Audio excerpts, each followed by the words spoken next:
seorang di antara cucunya Rasulullah yang bernama Sayyiduna Al-Hasan pernah berjalan dengan putranya. Di beberapa tempat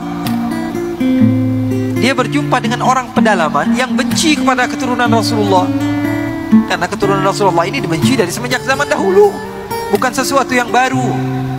Sampai Allah katakan dalam Al-Quran, inna syani'aka huwal abtar, sesungguhnya orang yang mengatakan kamu tidak memiliki keturunan, wahai Muhammad, dialah yang tidak memiliki keturunan.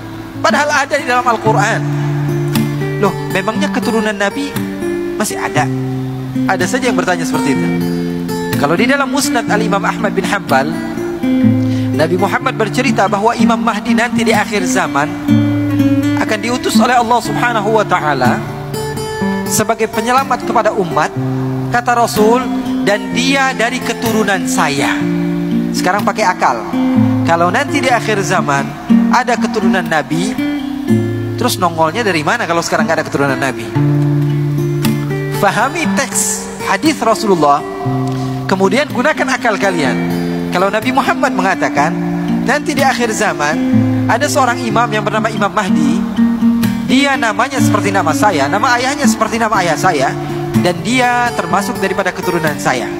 Kalau di dalam hadis dikatakan Imam Mahdi keturunan Nabi, munculnya dari mana kalau sekarang gak ada keturunan Nabi? Apa tiba-tiba muncul begitu lahir? Paham atau tidak?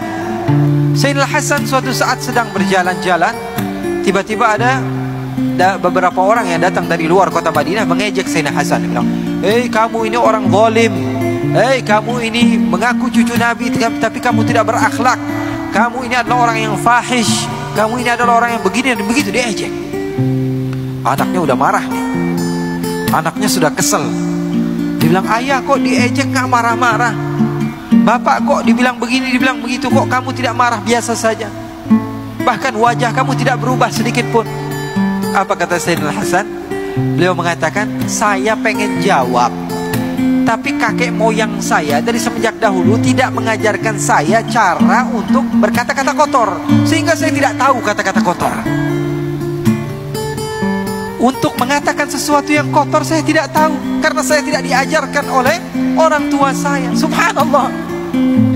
Nabi Isa alaihissalatu wassalam, satu kisah yang menarik, kalian pegang, kalian ajarkan kepada keluarga kalian, jangan kalian lupakan. Nabi Isa alaihissalatu wassalam pernah suatu saat sedang berjalan. Ketika beliau berjalan, tiba-tiba ada sebagian orang yang mengejek Nabi Isa. Dikatakan, wahai Isa, kamu ini penjahat, wahai Isa, kamu ini perusak dunia, wahai Isa, kamu ini adalah orang yang tidak benar. Nabi Isa tersenyum dan mengatakan apa?